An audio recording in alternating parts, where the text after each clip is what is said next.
Hello, and welcome to In Deep's Racial Equity Truthtellers, the podcast. Today, we are chatting with Patrick Gonzales Rogers, Executive Director of the Bears Ears Intertribal Coalition and member of the advisory community for In Deep's Closing the Gap program. Without further ado, let's jump right into the first question. So let's start with some background questions. Can you tell Sure. me some highlights about your career and the journey to how you are where you are now? Sure. So I was raised in Hawaii, and I say this because I think they have a great kind of subtext and narrative to my approach to my job. I'm a product of a single mother. For a time, I was raised in public housing, um, and I really kind of operate from a cultural and moral precept.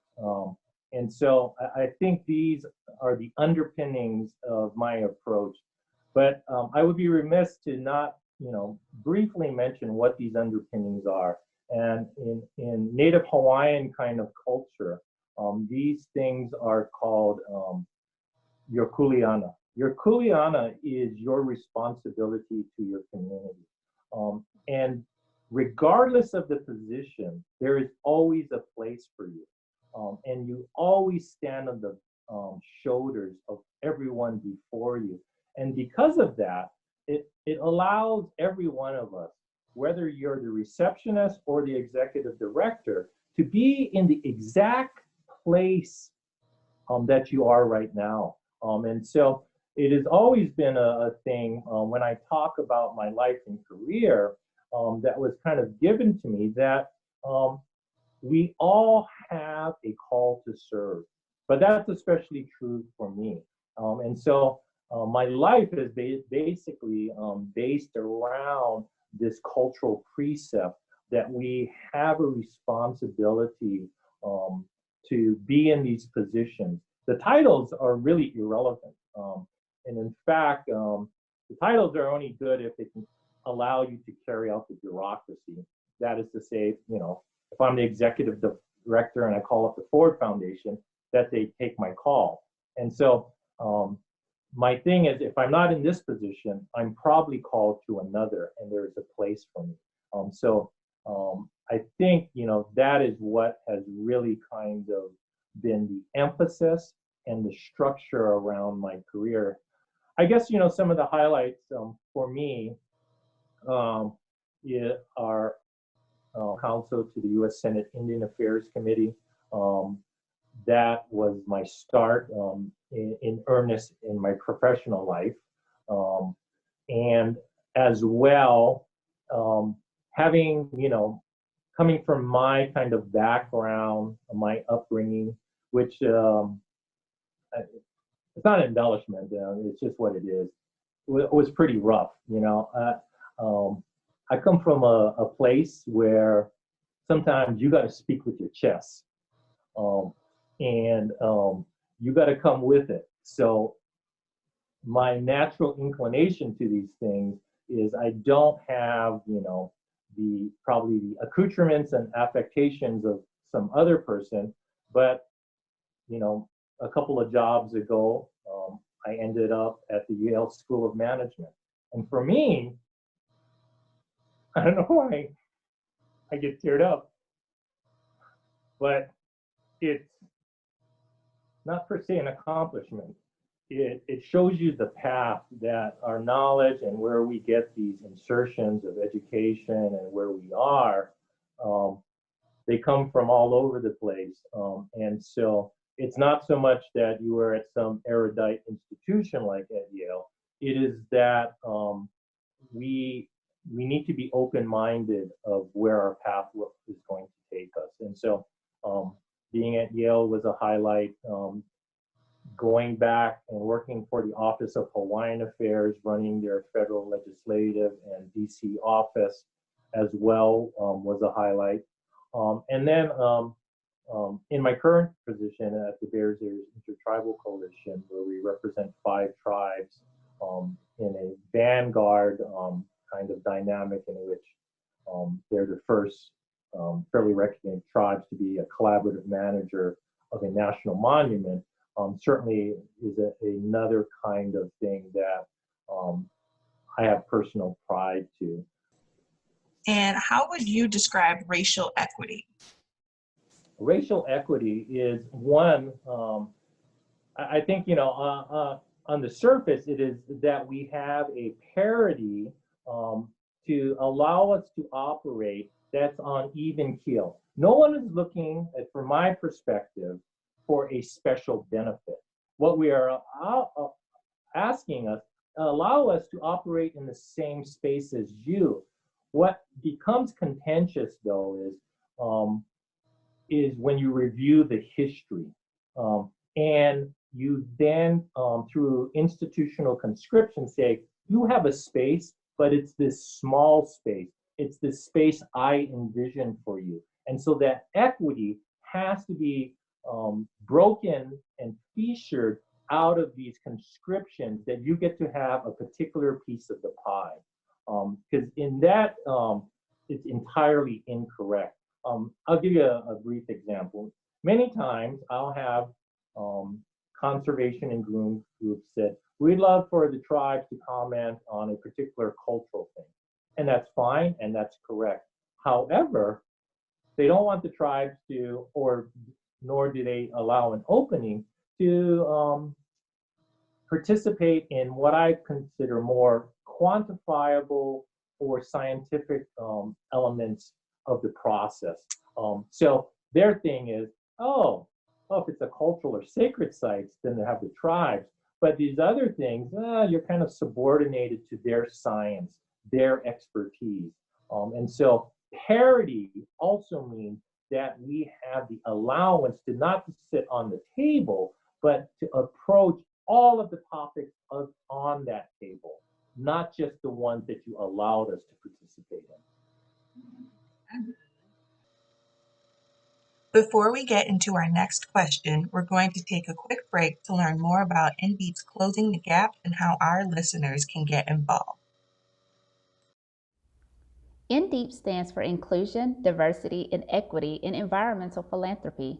Since 2016, the InDeep initiative has been a leading convener of environmental funders around issues of racial equity.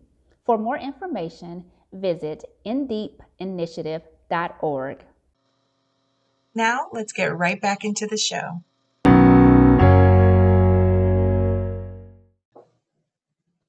Can you tell me about some personal experience that have informed your viewpoint on racial equity or racial inequity? Sure. And I'll try to be specific, but as well as anonymous as possible, because I don't want to just shout out people, call them out, and they don't have the ability to answer for themselves. Exactly. But I'll give you two specific examples. Especially, during this day and age, I've been requested or asked, would I serve on a board? And in some instances, I don't have an interest, or I have an interest and I participate in the process. And I am sure this has not just happened to myself, but I've gone through the process, and there's a series of interviews, almost like I was applying for the National Security Agency.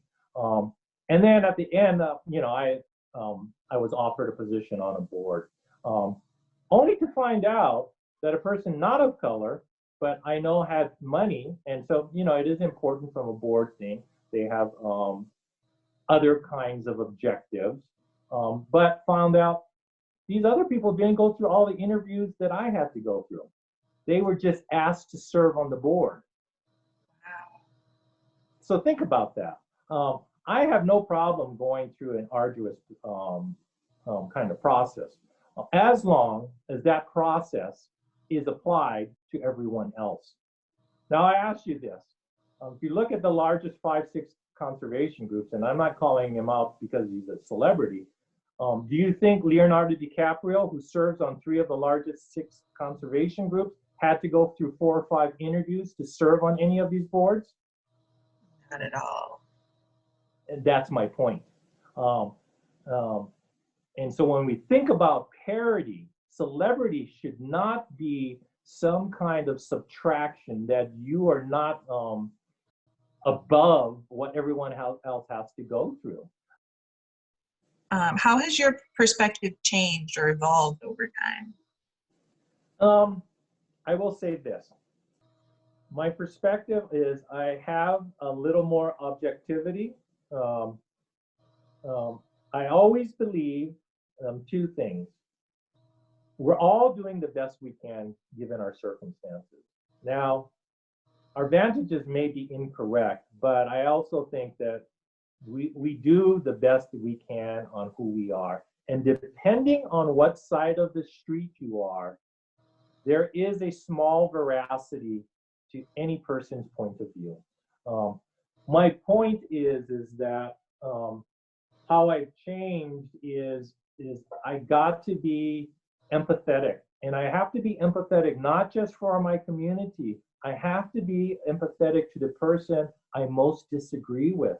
I have to take an inkling into their history, because if I'm going to bring up my history, I have to see the ability to see his or hers history and how they came to this perspective.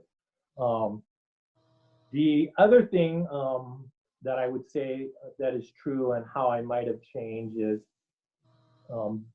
having been in the space now for about 3-4 decades, is I can come to a vantage, and I'm not always correct, but I'm much better at it.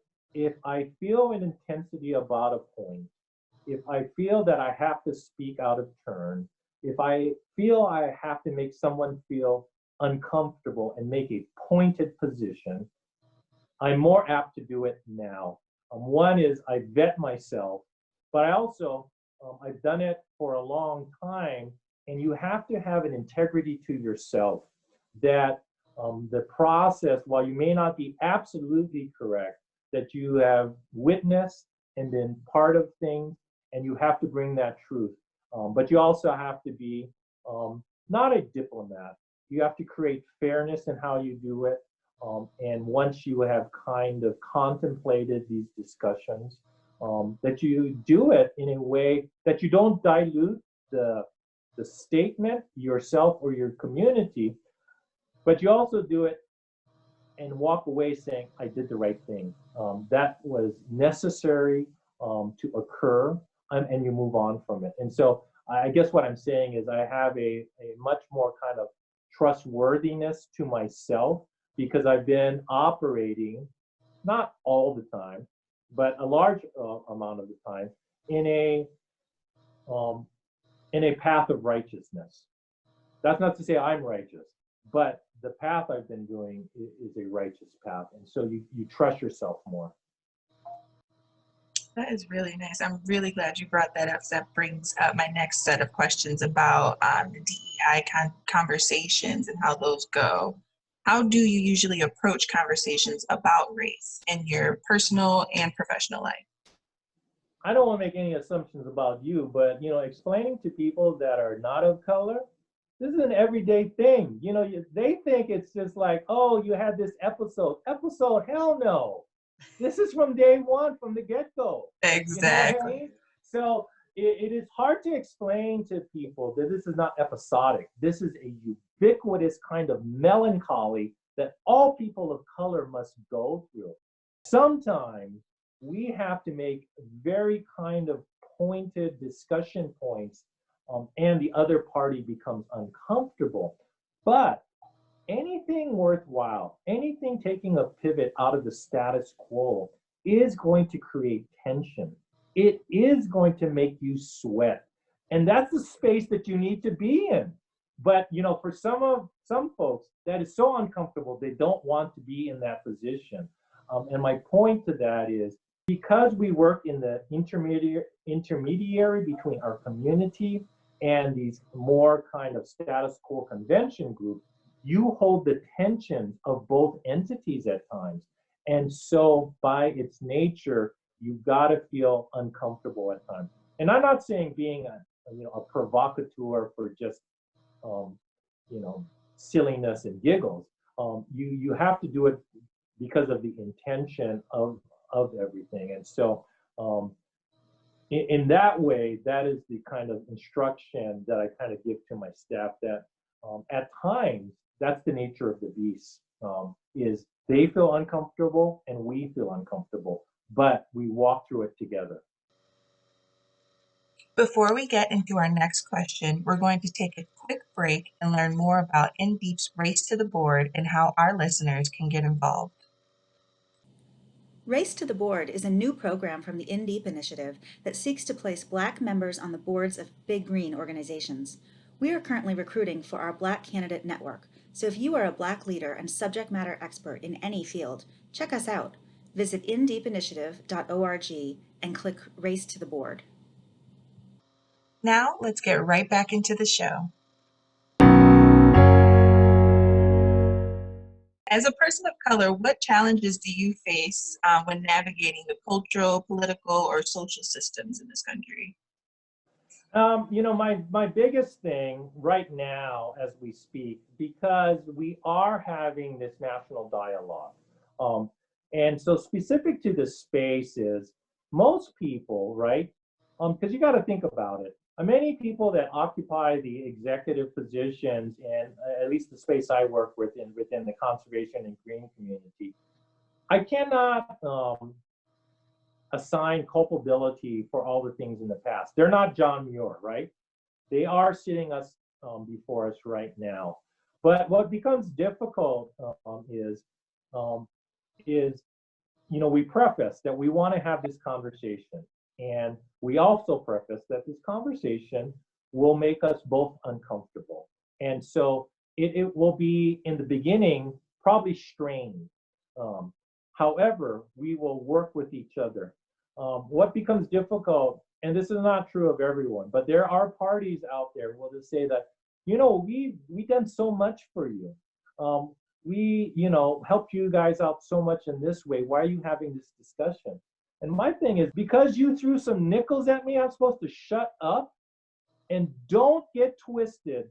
The distinction between appreciation, which I have a profound appreciation, and gratitude in an institutional way. Do not tether to me that I'm going to kowtow to you forever.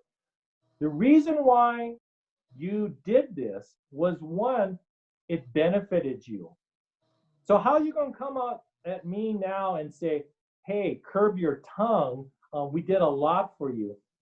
The second point to this is you gave us crumbs. You gave us the remnants of the pizza pie. I didn't eat no pepperoni. I only had the crust, homie. So with that is this paternalism, right? I go back to that because they oftentimes are benevolent. They oftentimes are in the right place, but they don't want to give up the space. And to that is, I don't say it's a per se racism. It is like anyone that has operated in the seat of power. You, I, or someone else don't want to give up that seat of power. And so when we say that you have to nudge over and share this, the natural kind of reactive, almost axiomatically, is to say, I don't want to do this. And I'm fine with that. My thing is, how do we move the discussion past that? Because at some point you are going to have to give up that seat of power and you're going to have to yield it. But I go back to the other point is, but by doing that, you're going to allow your organization to have a much more vibrant and productive kind of efficiency in fulfilling their mission. Exactly. I really like that you touched on that.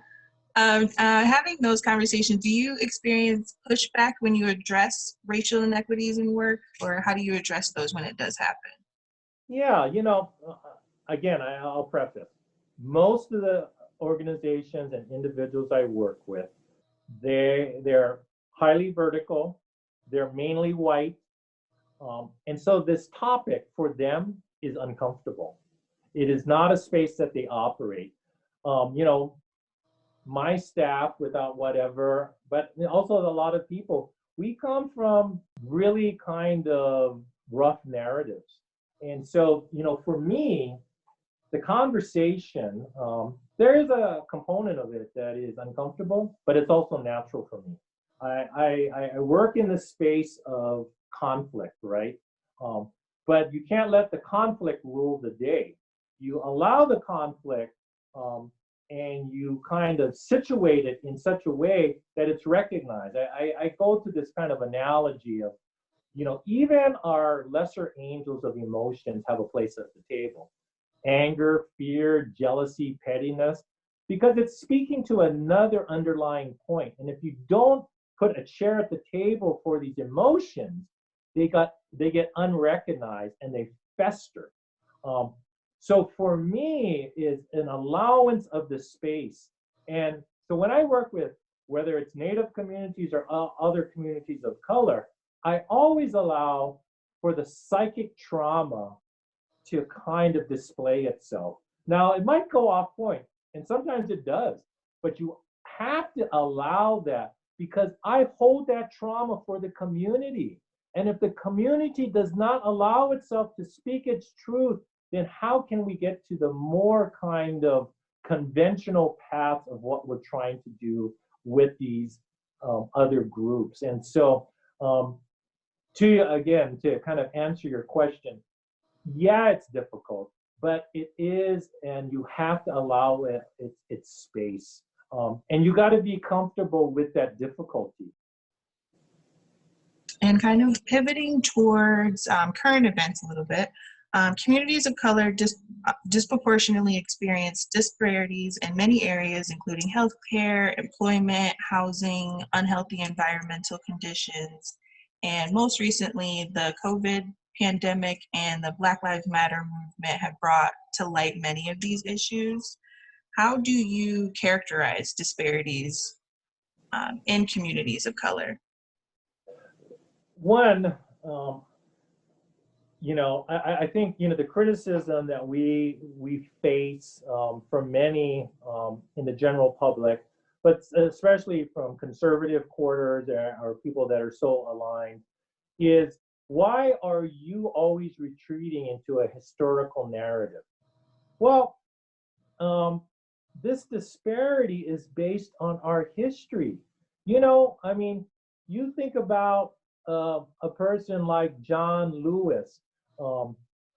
And so, one of the things I hear is, why doesn't the Black community, or it could be any community of color, not value education?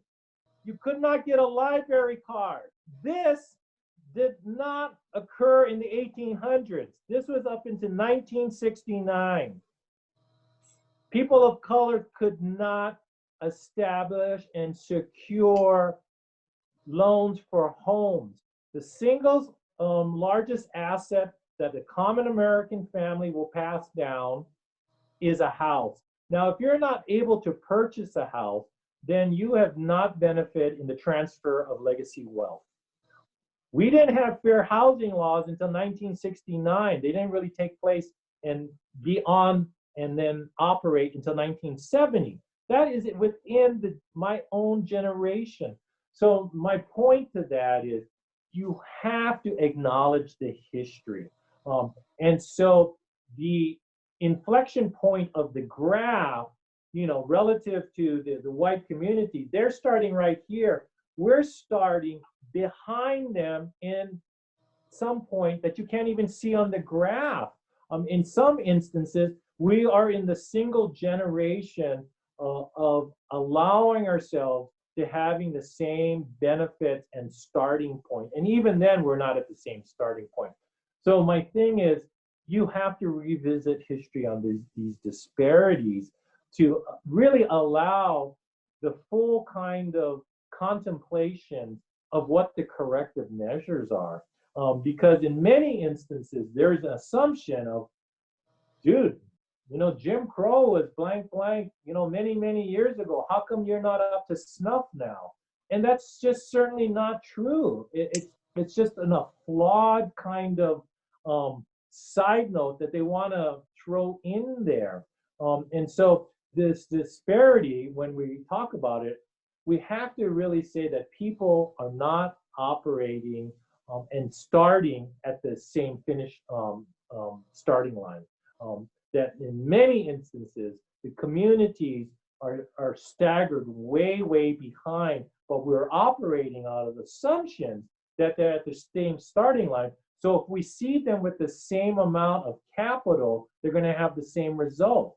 And that is just illogical. And speaking to that, what role do you see or have you seen the philanthropic sector playing in addressing these disparities? Well, I mean, they're always well-intentioned, right? They're always benevolent. But dude, there is no greater high than putting a feather in your cap to say, I saved these people. So it's also a function of hubris.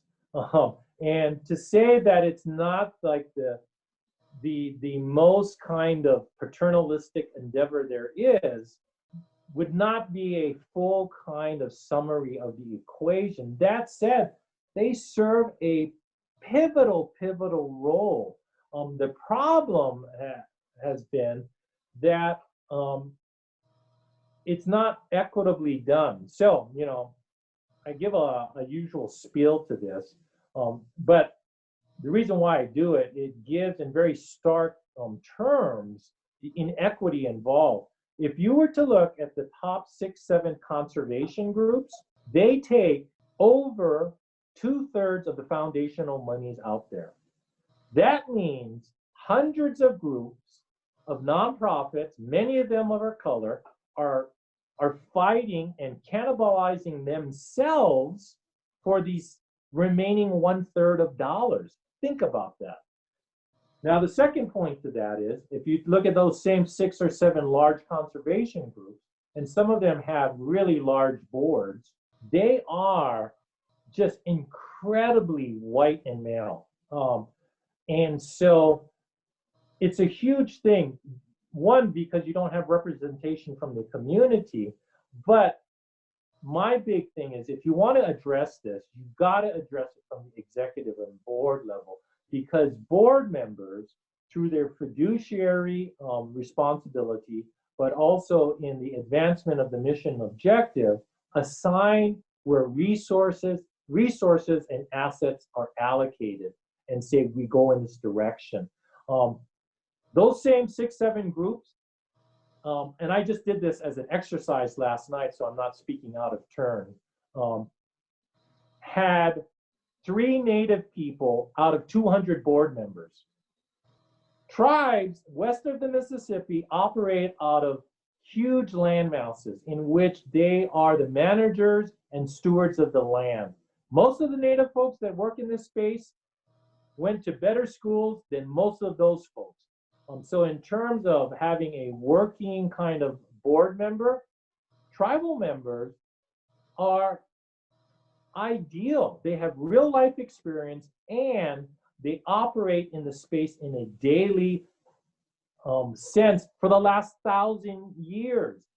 And so there's a disconnect in that way. And I'm hoping that the current conversations will create a serious contemplation of why that needs to change from the very top. And just wrapping up some of this interview, what advice would you give to someone that wants to prioritize using a racial equity lens for a broader change? Well, I would go back to the point that I made. We do this not that, so we look like some Benetton commercial, right? This is not Baskin and Robbins. We do it because, one, we have a rightful place at the table, and to the organizations, you will get a much better product in which your mission and objectives will be accomplished. And that's why you do it. Thank you so much for joining us today, Patrick. For more information about the NDEEP Initiative and Closing the Gap, visit ndeepinitiative.com. Thank you for listening. The work of the NDEEP Initiative is managed by Keisha Harris and Associates in partnership with the Institute for Strategic and Equitable Development. To learn more about KHA's other offerings, visit khandassociates.com.